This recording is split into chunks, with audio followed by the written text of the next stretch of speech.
So my name is Melissa Arronte. I work for Medallia, and I'm thrilled to be here. Prior to working for Medallia, I was always working for a customer organization as a head of people analytics. I was at Liberty Mutual Insurance and then Citizens Bank. And while at Citizens Bank, I always wanted to attend PAFOW, and we had very limited travel budget. So I'm thrilled to be here virtually. I want to tell you a little bit about myself and why I joined Medallia. When I was at Citizens Bank, I moved from the head of people analytics into the head of customer experience analytics because I wanted to bring customer and employee data together. And that was where I met Medallia. And together we implemented 15 customer experience programs and then started moving my manual kind of Frankenstein monster of surveys and database and Tableau reporting and text analytics into Medallia. It was so much work for my organization to keep it running. And I'm sure many of you are doing the same sort of thing. So Medallia was exactly what I needed. And so I joined Medallia to help other companies do the same thing and move all the surveys and text analytics and all those pieces together into one place and really democratize the data for managers. So thrilled to share with you a little bit about Medallia. And also, I'm glad to share with you some customer stories. I think you'll find them really insightful. So first, what we talk about with Medallia is really focusing on what employees need. Everything at Medallia is focused around the employee. That's really how we drive business, right? It's the heart and soul of every company and really how we create a customer experience. And our focus is really on insight and then getting to action and finally communicating that back to employees. So critical with employees, not as much with customers, but certainly critical with employees that they know the actions are being taken are a result of their feedback. I want to tell you a little bit about the current situation, what I'm hearing from our customers. I'm often hearing from customers about kind of this tension with the annual engagement survey, right? Many of you may be experiencing this, or maybe you've moved beyond it. But this idea that the annual engagement survey is such a part of the company. I mean, I hear these examples. Someone had said to me, the way I think about the annual engagement survey at my company is that it's my religion, and I'm Catholic, and I will never change my religion. I mean, so such strongly held beliefs about the annual survey or about an engagement survey. And so many places that it's used across the organization. Some customers we've met, responses from the engagement survey and scores are pushed into so many systems. They're used to measure DE&I. They're used for risk, for compliance, for facilities, for real estate, just so many areas of the company leveraging the information in the insights for measurement. And so finding it so hard to think of moving beyond the survey or doing something in addition to it. So we're really talking about how the current state of work is unfolding in real time and having the need to listen right, in real time to employees so that we can predict outcomes and take action, action to prevent turnover, to prevent safety incidents, right, that we're able to predict that this is likely coming and take action. So really, we believe that organizations need to evolve their employee understanding tools to take the benefit of all that we've learned from the engagement survey and complement it with this other, I see my children outside playing, distracting me, the new way of working, right? But really being able to complement the engagement survey with this new idea of continuous response and really reducing that time between feedback and action. So talking a little bit about the engagement survey, something that's near and dear to my heart that I was running at Liberty Mutual for almost 10 years, and we used it in so many ways. And it's still run today as one of many pieces of their employee understanding program. But we really think that it is the foundation of a robust continuous action program. We really want to preserve the richness of the strategic engagement survey, of those pieces of feedback that are so essential to planning at the enterprise level, and then moving time-sensitive topics really to other vehicles where they can better be captured. I'm sure many of you have done that, being able to move pieces about, for example, feedback about managers, or about systems or processes or technology, things that change in real time, even change day to day, being able to move those into the time when they are in context and we can get feedback all the time. And then we really like to think about maximizing insights while minimizing the use of employee time. That's really the idea of creating extremely short surveys. So when we talk about a short survey, we're talking about 2 to 3 questions. We often call it a micro pulse. The idea that it's just a quick scaled question, maybe a checkbox question, and then an open end, really empowering employees to provide their feedback and ideas about anything at any time. And I have some great examples of some of the surprising things we found, and I'm sure some of you have found too. And then really thinking about leveraging unstructured data, really understanding what matters most to employees by leveraging all kinds of unstructured data, not just what's coming in comments in a survey, but in the types of data that employees leave around the organization day in and day out. That gives us such insight into how they're perceiving the organization and what they're experiencing. Such a wealth of information in that sort of data and signals. So we'd like to talk about a better way, really a way to complement the engagement survey. So our research shows that the real value and the real insight is not coming from our 5-point highly structured survey questions, but really from those open-ended comments. Speaking with a client at British Telecom, and he calls it the gold dust. So this was a leader of a division of British Telecom who was really using the software to mine the comments that were being left. And one of the things that he found from feedback from his employees was a complaint about the mice that they use to operate their laptops. It seems like kind of a small thing, but that was important to employees, right? Because it was inhibiting their productivity on a regular basis. And just the ability to reach out to those employees, recognize that they were having that issue and replace the mice was the first time they were really feeling heard and understood and having a reaction to it, and then having that communicated back to them that change was as a result of their feedback. Certainly wouldn't have known to ask for that in a structured question, but it came up in the text analytics. And then really we think about using the power of advanced text analytics and AI. And so one example where we're looking at this, and I'm sure many of you are using these sorts of tools, is we're using it to measure employee effort. Where are those places in the day where employees or managers are spending an inordinate amount of time? The way they talk about the work that they're doing or the processes or procedures they're following, and how much time it takes and how much effort they're putting forth. So using AI really to identify this that may be different across geographies or job families or levels, and then figure out ways to better enable employees.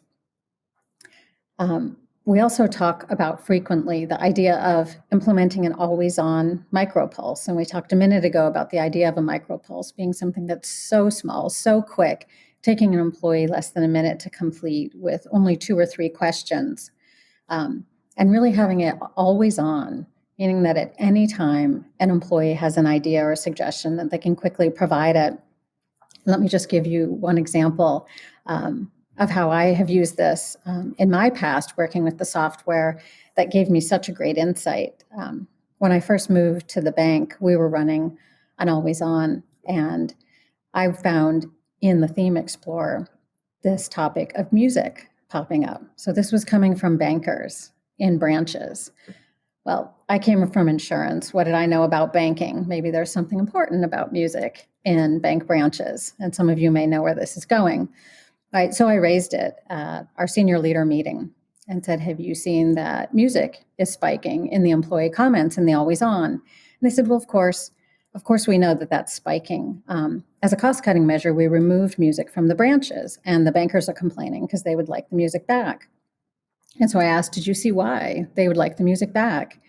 And the reason that they were saying it is because customers were saying that they no longer feel their financial conversations are private because the branch is silent.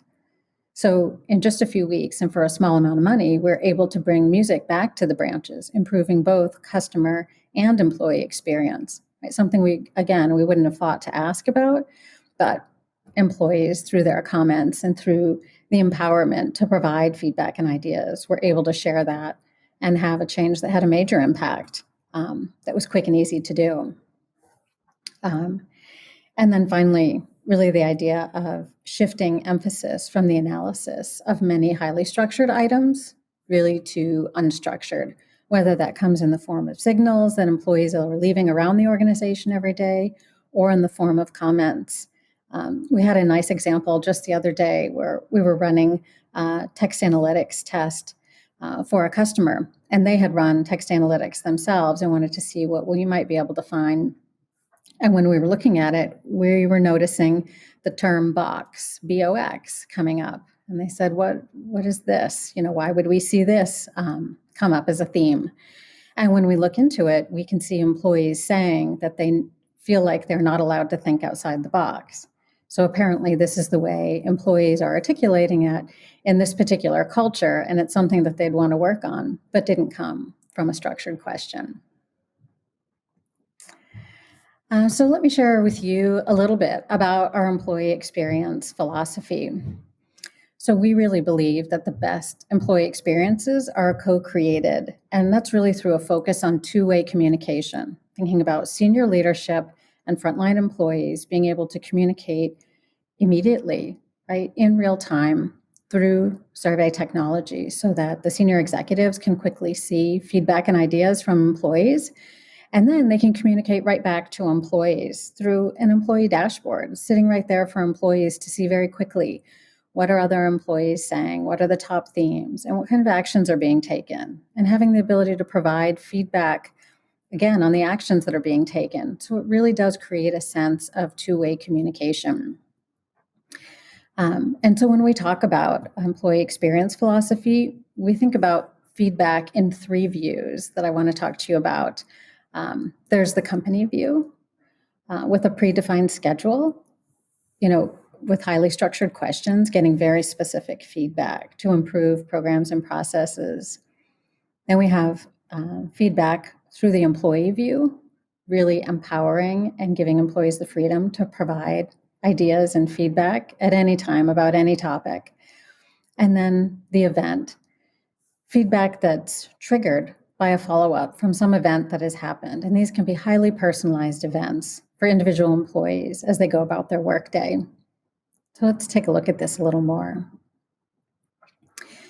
So here's the way we structure it. We really think about it as continuous understanding.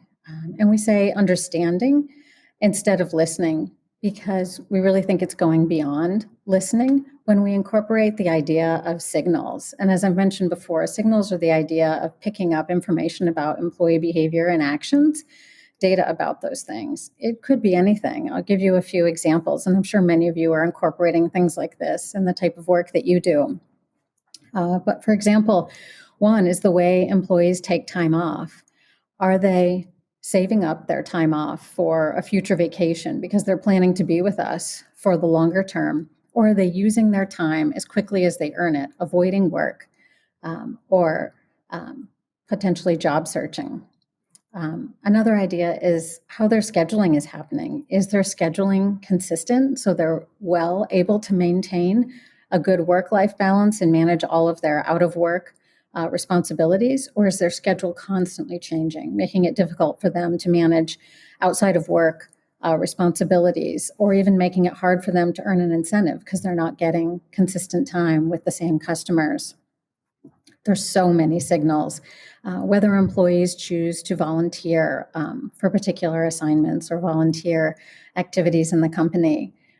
One I just heard on the preceding session, it's the performance review, right? The objectives and the language that's in the performance review, right? Such nice examples coming from Visier and Wayfair of using that data.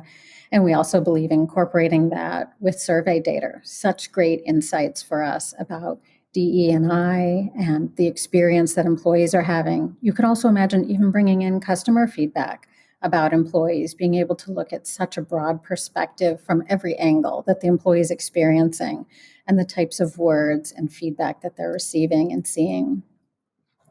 So that's really the idea with signals. But then when we do talk about surveys, we talk about these three views that I had mentioned. The first is the company view. So this is the engagement survey, right? Or a highly structured pulse that might be 10, 20 questions.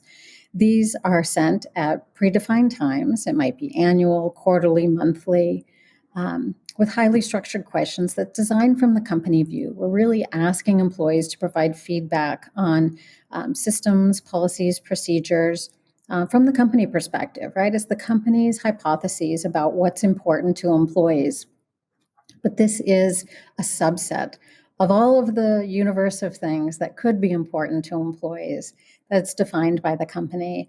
And for sure, some of these hypotheses are correct and they are meaningful to employees. But by bringing in signals and other unstructured data, we're really able to understand what else could it be that's important to employees. So in this company view, we focus on the company's hypotheses. Then there's also the journey moments, right? There are these very typical moments. A lot of people talk about it as the employee life cycle. I really like to think that the experience as an employee is so much more than a journey, right? I mean, to some people, work is their life. It's their identity, right? So much more than a journey. But in this case, this is the company creating some structured questions at points that are important to the company to be able to get right, like onboarding and training. So we really think we can complement this view, right? There's some good value in this view and giving feedback about things that the company thinks are important and being able to improve. We complement that with the two other views I mentioned, the organic or the employee view and the event or personalized view. So I'll start with the organic view. And really here we have two. First is the always on. So we call it anytime moments, right? It's using a micropulse or some other means of just quickly getting feedback from an employee at any time that they have feedback or ideas, right? Employees shouldn't have to wait for a monthly or quarterly or annual survey to provide feedback and ideas, but empowering them to really provide feedback and ideas right when it happens. If you can imagine a retail employee completing a transaction with a customer and having an idea or feedback about how that transaction could be improved to be more efficient, to provide better customer service, to provide a better employee experience, right? Great opportunity for them to quickly take less than a minute out of their day and provide feedback or ideas. So imagine the survey is sitting there right as they leave the transaction, right on the very next screen. It makes it so simple to collect their feedback and have them go immediately back to work. Once we have something like this, for example, a channel really that's set up that employees know they can go to provide feedback and ideas at any moment, it gives us the opportunity to measure what we call shared moments. Imagine when we have an announcement of a merger and acquisition, a report of the organization reorgs, or there's an all-company town hall, right? Really these shared moments where we want to get feedback quickly. We really want to understand, did the message land? Is everyone understanding? Are we all on the same page? So a great opportunity with this channel setup to get feedback instantly, to be able to take action and move forward. And then the last area is really the personalized view, and two areas here. First is employee services, and I'm sure all of you have some form of employee services that when an employee interacts with a help desk and the help desk ticket is closed, that it would trigger a survey asking how that transaction went and how it could be improved. But there's also an opportunity to do so much more here. One of the main benefits, as you all know, of working on employee experience is really giving hours back to managers and employees. And we believe we can do that by using employee services to figure out where are people engaging in time-consuming workarounds, and then using that information to better enable them to give those hours back to managers and employees. And then the last area is personalized moments. This is the idea that we can trigger a survey from HRIS, like I'm sure many of you do, but we can make them so personalized. For example, when an employee has a new manager, So much can happen with a new manager. It's such a critical time that really can impact an employee's decision to stay, right, to produce, to give quality work. What a great opportunity for the company to reach out, expressing concern at this critical moment and getting feedback on how they could better be supported, helping that employee and helping future employees going through the same sort of change. And you can imagine so many of these types of changes, job transfers, being moved from one store or one branch or one office to another. So many great opportunities to reach out at these really critical moments that are pivot points when an employee decides to stay or leave, to give more effort, to give their best or not. And really, all of this is underscored with crowdsourcing. We believe great ideas can come from any of these areas. And then those great ideas can be procured in crowdsourcing, really taking the best of the ideas, putting them into a crowdsourcing platform, and letting other knowledgeable employees vote for them or improve them or not vote for them. It's a great way to empower employees, and the employee who gave the idea gets immediate feedback on their idea, with others upvoting it or adding on to it or not voting for it, instead of waiting and wondering what happened with their great idea. And it really reduces the back office burden, where in the back office, we would be trying to figure out which one is a good idea. Employees who have knowledge are able to vote and really show which one has a good idea. And then, of course, as we've mentioned before, it's so critical that this is all followed up with action and communication, as we'll talk about in some of the customer stories. So the idea of continuous response in practice. I want to share with you a few examples from some of our customers. So first, we'll share a retail company that used video feedback in their micropulse. So creative and such a great response. Then a financial institution who implemented crowdsourcing to improve both customer and employee experience. And we'll talk about a major US bank that was using a micropulse and some of the great results they got from that. And then finally, a global financial services company that was using AI to answer a question for their CEO. So first, the retail company I mentioned.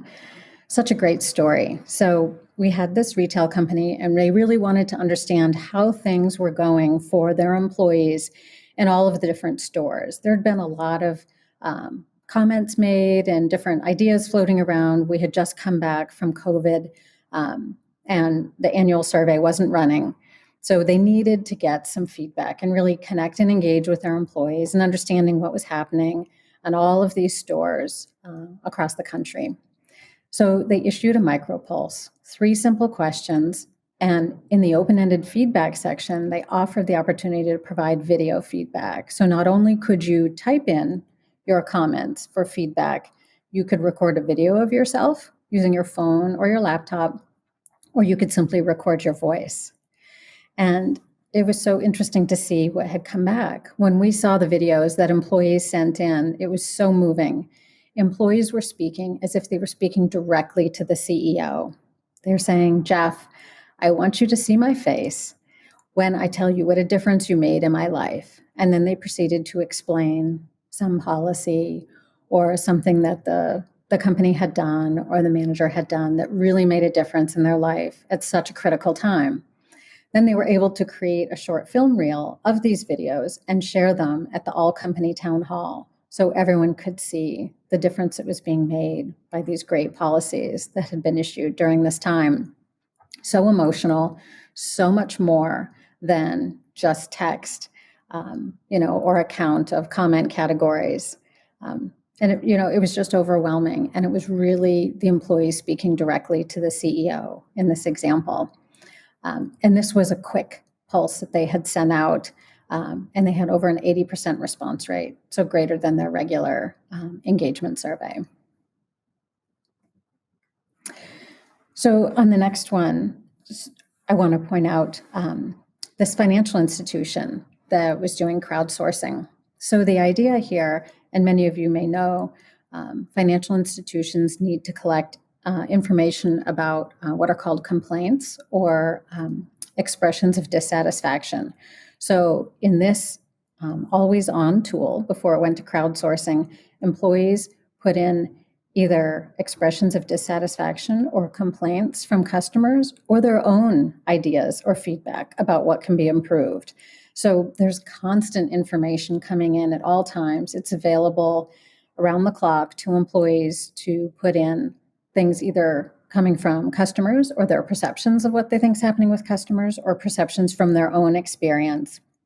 So huge volume of data, 50,000, 60,000 comments a month, which is really high, right, in the employee space, not so much for customer. But then having so much coming in, it was hard to figure out which are the best ideas, right?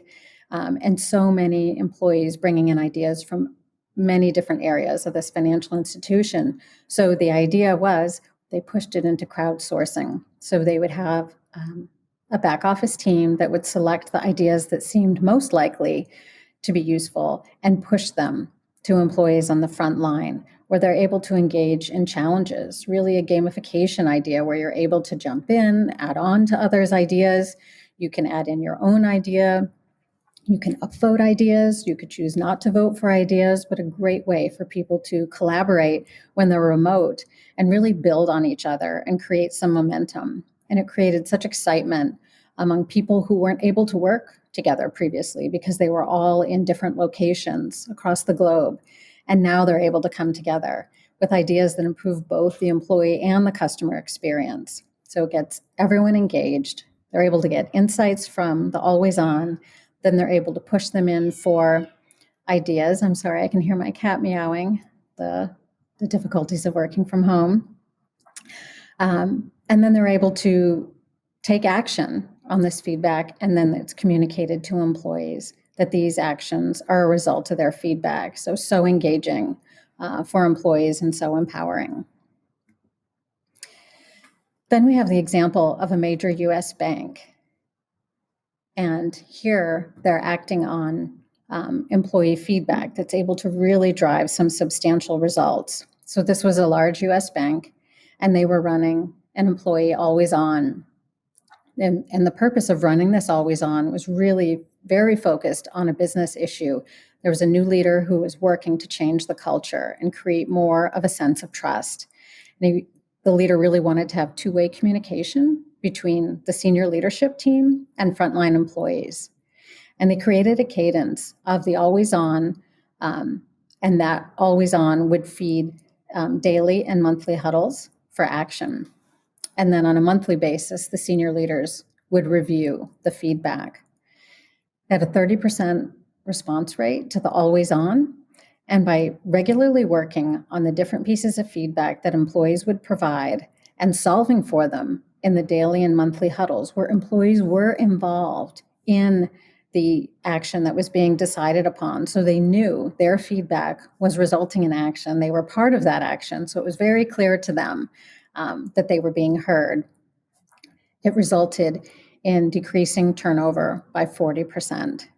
And there were also significant employee and customer improvements that would happen on a regular basis because it was so easy to find that low-hanging fruit because there was always feedback and ideas coming in from employees, right? And the key to this was the really frequent action. Then the last customer example I'll share with you comes from a global financial institution, and they were leveraging AI. So it was such an interesting story. This company had created a survey following a CEO town hall. They had 10 close-ended questions and 10 open-ends. This resulted in tens of thousands of comments, which was amazing, right? There was such overwhelming response. It was, a few months after COVID had started, and people had a lot of feedback that they wanted to provide. And it was overwhelmingly positive, as I'm sure many of you saw doing surveys at that time. But the CEO had requested to understand what kinds of suggestions he would receive to improve company all hands. So in trying to look through tens of thousands of comments, really difficult to find which ones are suggestions, right? It would require a lot of reading because comment categories weren't going to catch that. We really need to see what was a suggestion versus what was just a comment or a complaint. So we were able to run AI, which returned a list of suggestions in real time. So it was very easy to see which were suggestions and which were all kinds of other things that were coming through. So he was able to get his feedback and then communicate. Again, like we said, communicate back to employees the action that he's going to take for the future town halls and communicate that back to employees, that it was a result of their feedback. So such great examples from customers really making use of something that complements their annual engagement survey to get insights and empower employees. So one of the other comments to make here is there's a great study by TI People. Well, they were looking at the moments that are critical to employees, the ones that really impact future behavior, like turnover or safety incidents or productivity. And what they had found, just making sure I have the right number, was that only 3% of those critical moments are things that are under the control of HR. So I love Josh's quote here about getting away from the idea that we alone own employee experience. So whether we call our team HR or talent or people, there's such an opportunity to bring the entire organization into working on employee experience. And here's just an example of the different types of things that would happen for an employee's, right? Just such a small example at these different points across their work life, where you can see how many of these would really be affected by different parts of the company, well beyond the HR or the talent team. And really the idea that we want to be able to democratize this data, as we heard in the conversation with Visier and Wayfair just a moment ago, and really bring that information right to every manager, to every function, so that they can take quick action on the feedback that's coming in. It's so critical that we're able to democratize it to bring everyone in, right? Even employees, as I mentioned before, the idea of an employee dashboard where employees are also part of creating the environment in which we work. It's not just employees being able to complain and managers having to take care of it, but employees are a part of it and helping to solve it and really bringing that engagement, that empowerment, and their ability to see what kind of feedback is coming back, what kind of actions are being taken, and being able to be a part of that. So the last thing I'll just leave you with is really to drive positive impact. It's so important that we create timely feedback and bring that to action and communication. And just one of the keys that I'd love to talk to you about at some point in the future is the idea of bringing employee and customer together, really to truly understand the experience overall from the company and drive real change. So thanks, Al.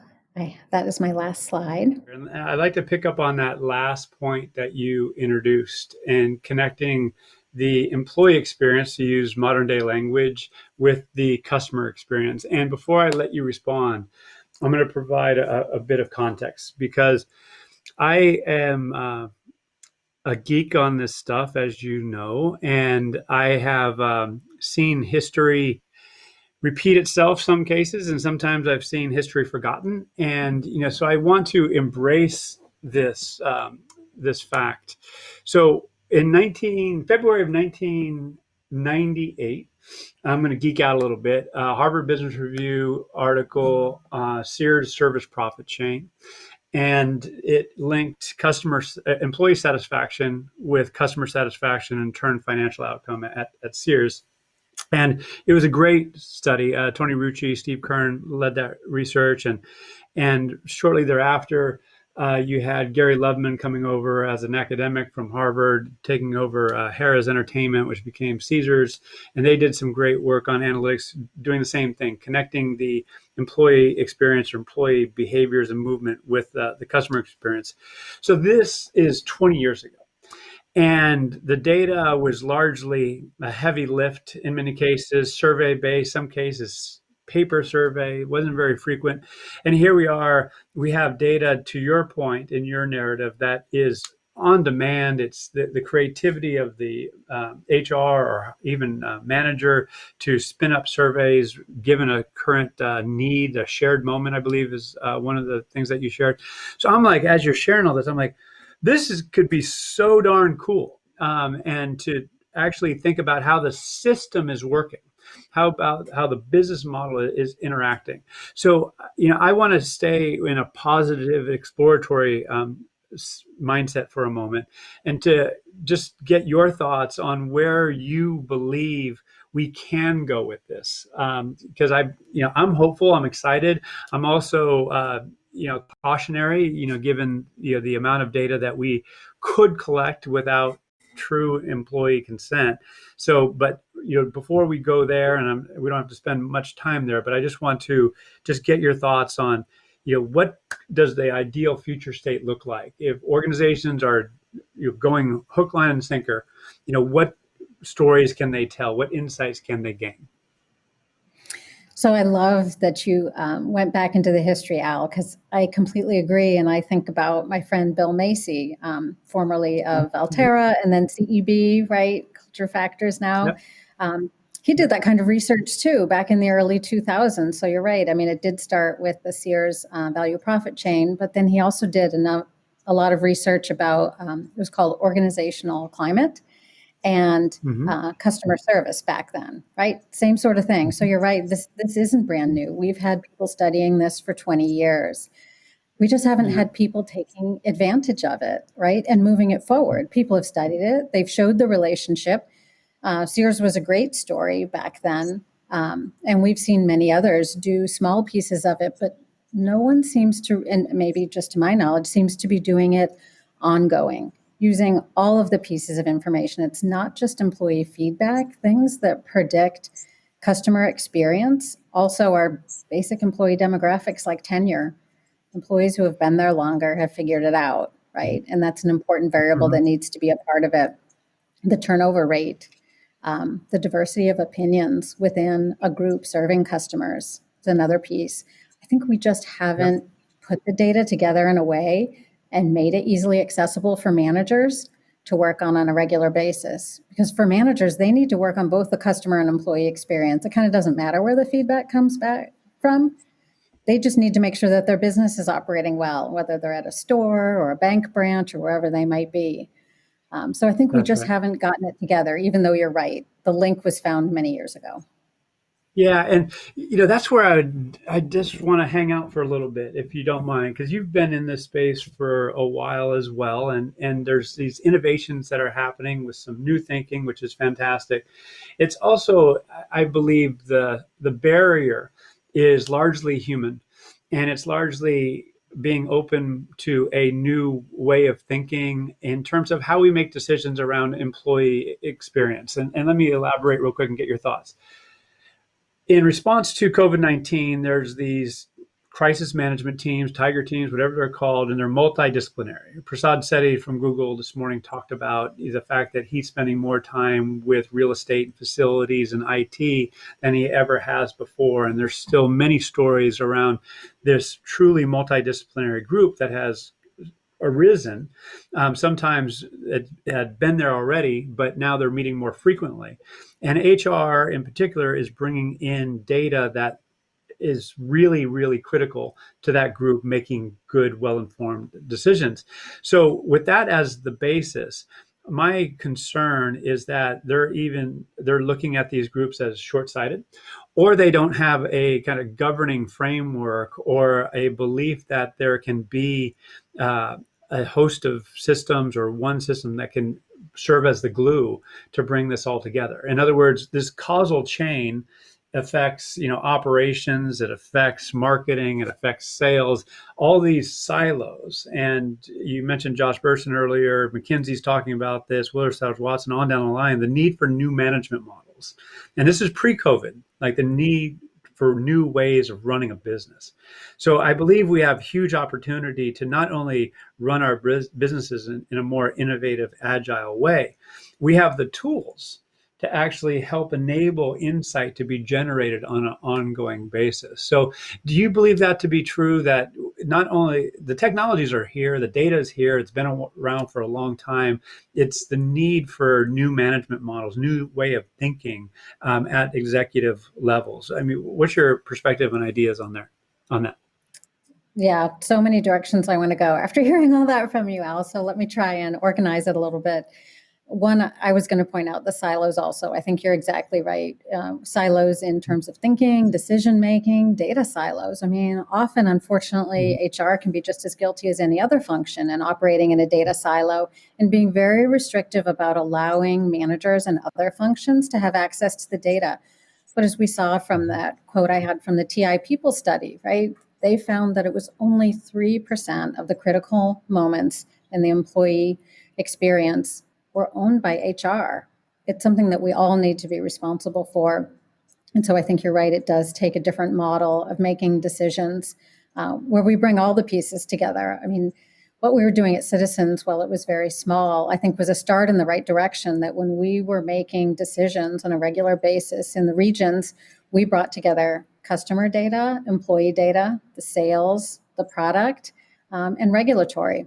So to make a decision, we really needed to bring all of those pieces together. We couldn't do it independent, right, or separate from them. And I think that's what's so important in some of the software and these vendors I'm seeing in PAFOW, some of them so new to me, bringing all of these pieces together to make it easy for people to access. We just need to allow them to access the data so the right people with the right skill set and mindset can make these decisions. I think it's going to be so critical, breaking down those silos.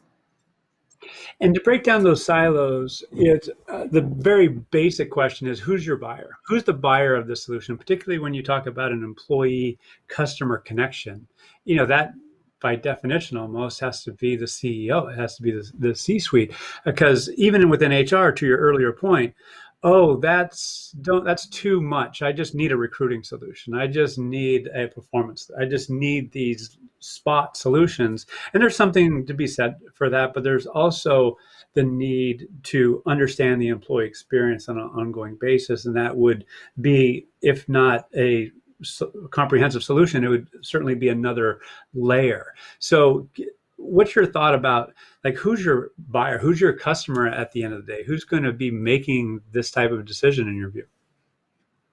Well, you're exactly right when you say the CEO. I mean, if you're looking for a job in sales at Medallia, we'd love to have you because you've got the pitch exactly. But that's right. It is. It's so much broader, right? So often we speak with someone in customer experience, employee experience, and they're trying to solve one business problem, clearly an important business problem. It might be turnover of customers or employees, right?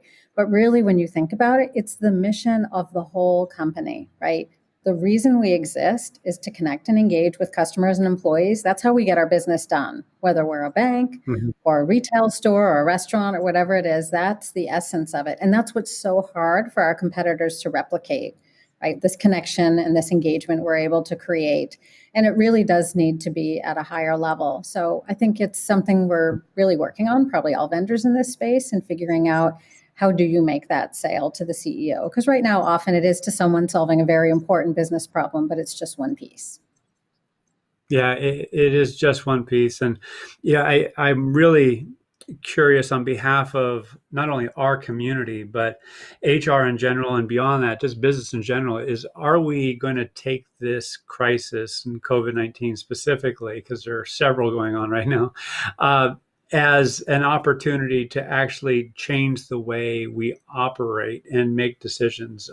Are we going to go back to these silos, or are we going to truly reinvent how we're operating at executive levels? Because this, as you're talking, as you were sharing earlier, I'm like, this is imminent.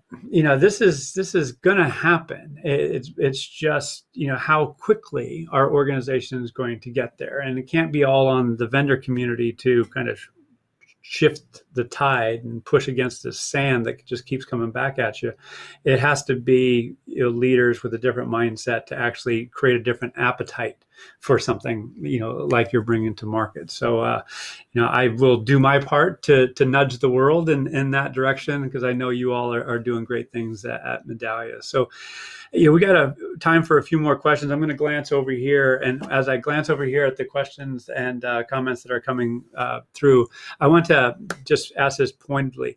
You came from you mentioned Citizens Bank, but also, from IO Psychology, and understanding that there is a certain orientation to understanding team, individual, organizational behavior.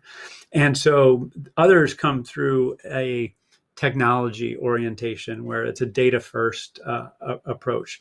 So what I'm sharing is this, is that I am excited and also truly curious as to how do you think data privacy ethics, as we are able to collect more data, how do you manage that? How do you coach those that you're interact with?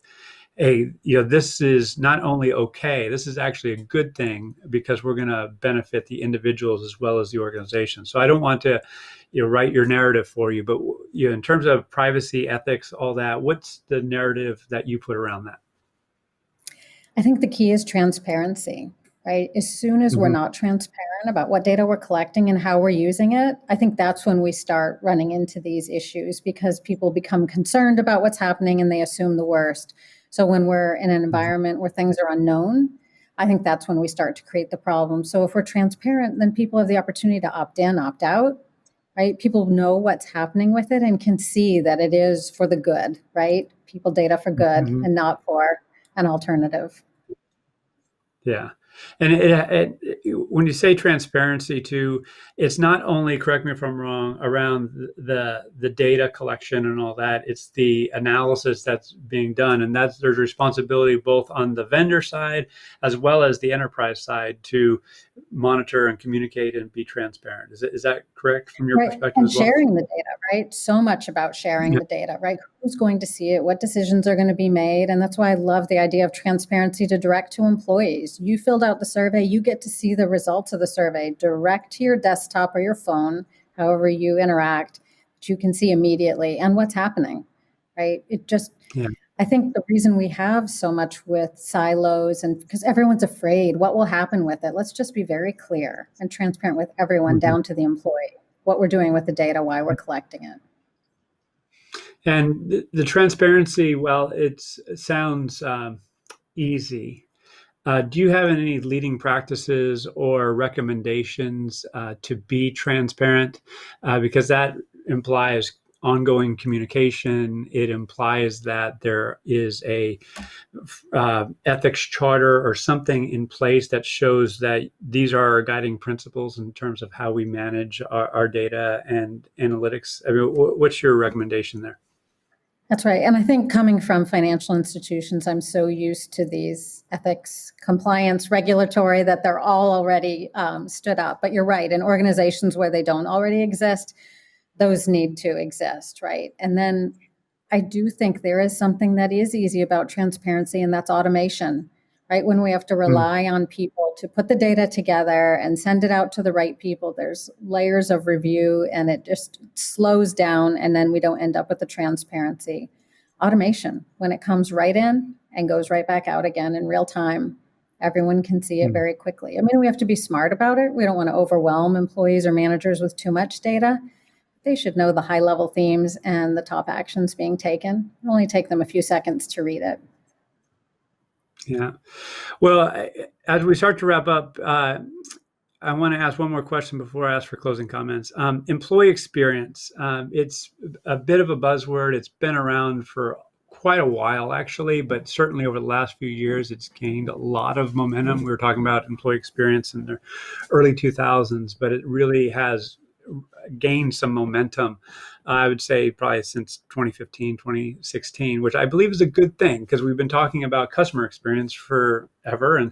And just, again, going back in time, when I first started at Gap, our group was called Human Capital Analytics, and I wasn't making very many friends.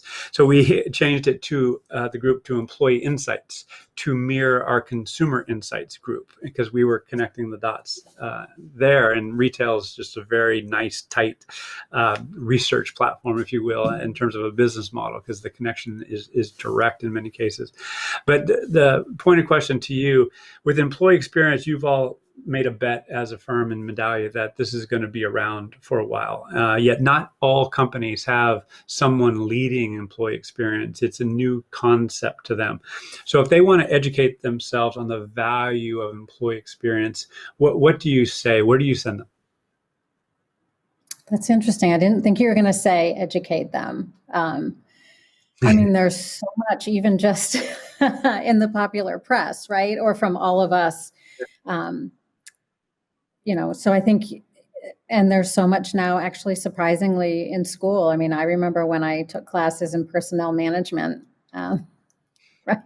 I think there's so many opportunities to Yeah. educate ourselves. I thought what you're actually going to say, what do companies do that don't have this group of employee Mm. experience? And we do meet customers that don't have employee experience groups, that don't have people analytics, but we find frontline managers, we find heads of operations, heads of retail, right? Employee Mm. experience should be owned by everyone. And people managers, first and foremost, should be owning the experience of both employees and customers.